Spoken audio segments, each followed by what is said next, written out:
Non, ce n'est pas de la fumée qu'on aurait trouvé sur l'eau, comme le dit la chanson du groupe Deep Purple, mais plutôt du plastique. 250 bouteilles de marques très célèbres ont été testées dans 9 pays par une équipe de recherche américaine.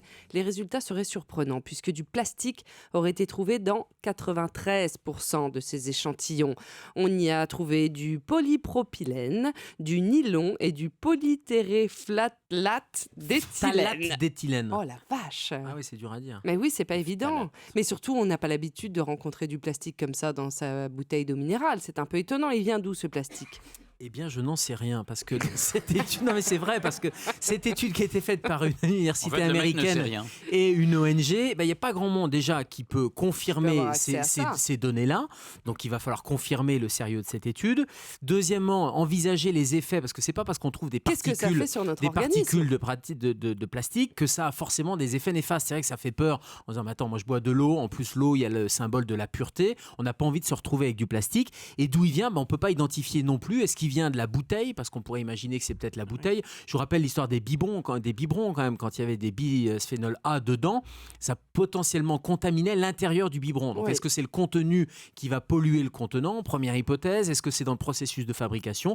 Donc voilà, là, il y a une alerte qui est un peu une alerte politique de cette ONG qui a été lancée. Il va falloir faire d'autres études. Donc, comment on peut faire pour dépolluer ces eaux et notre organisme? Est-ce qu'il existe des filtres qui retiennent les mauvaises particules? Déjà, il ne faut pas que cette étude, elle nous dispense de boire de l'eau, parce que l'eau, c'est 70% de notre corps, donc c'est fondamental de boire de l'eau, que ce soit de l'eau en bouteille, de l'eau du robinet, de l'eau de source, de l'eau gazeuse. Il faut s'hydrater à tout prix. On s'hydrate en buvant de l'eau, on s'hydrate en mangeant des fruits, des légumes, parce que là aussi, il y a une grosse part de l'hydratation qui arrive par ce biais-là. Donc, il vaut mieux boire de l'eau du robinet. Alors, le message, c'est qu'il vaut mieux surtout varier les eaux. Ce qui est important, parce que certaines marques d'eau vont vous dire il faut prendre toujours de l'eau riche, par exemple, en calcium. Non, il ne faut pas prendre d'eau trop riche en calcium, parce qu'au bout d'un moment, si le calcium, c'est bon, par exemple, contre l'ostéoporose, si vous buvez trop et que vous accumulez trop de minéraux comme le calcium, vous allez risquer, par exemple, des coliques néphrétiques.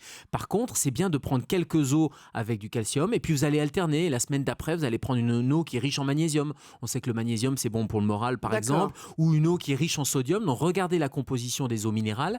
Alternez eau minérale avec des eaux de source qui ont moins de minéralisation à l'intérieur. Ce sont des bouteilles d'eau, pareil, mais c'est marqué soit eau minérale, et dedans, il y a soit beaucoup de calcium, sodium, etc. Vous variez.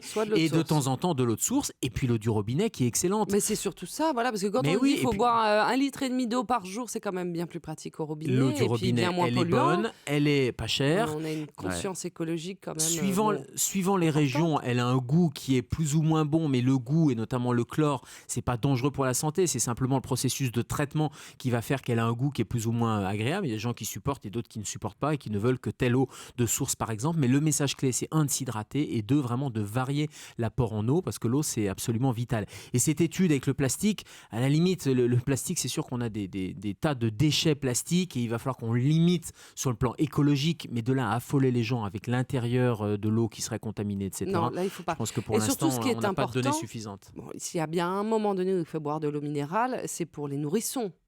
Oui, il faut boire de l'eau minérale, oui. Pour préparer les biberons. Oui, pour préparer les biberons, mais même avec de l'eau du robinet. Vous savez que l'eau du robinet, elle est extrêmement contrôlée. Elle est contrôlée par les agences régionales de santé. Il y a des bulletins qui sont sortis, il y a des échantillons. De toute façon, l'origine des eaux, que ce soit de source minérale ou l'eau du robinet, sont des eaux souterraines. Et derrière, il y a un traitement. Donc, pareil, dans les années 90, il y avait 60 millions de consommateurs qui avaient sorti des enquêtes en disant il y a des nitrates, il y a des pesticides, etc.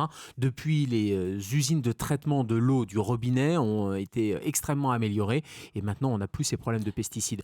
Il faut quand même qu'on ait cette conscience écologique sur cette étude avec le plastique, en disant attention, limitons nos déchets plastiques, limitons aussi ce qu'on rejette dans nos poubelles ou dans notre évier, par exemple, parce que notamment les médicaments, il faut les rapporter à la pharmacie, il faut pas les mettre, les sirops, etc. Faut pas les verser dans l'évier, parce que sinon forcément derrière ça va polluer un certain nombre de nappes phréatiques.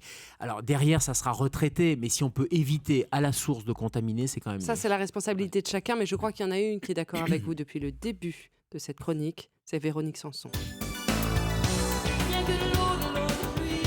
Il fallait qu'on la fasse, je suis désolée Gérald. Non mais quand même, l'événement est considérable. Gérald Kierzek a dit qu'on pouvait faire un biberon à des nourrissons avec de l'eau du robinet. Bon, il y a quand même pas mal d'hommes là qui vont être confortés. On peut aussi. Parfois quand on se lève au radar, on n'y arrive pas. Évidemment, on en parle avec son pédiatre. Merci beaucoup, docteur Gérald Kierzek. On vous retrouve lundi.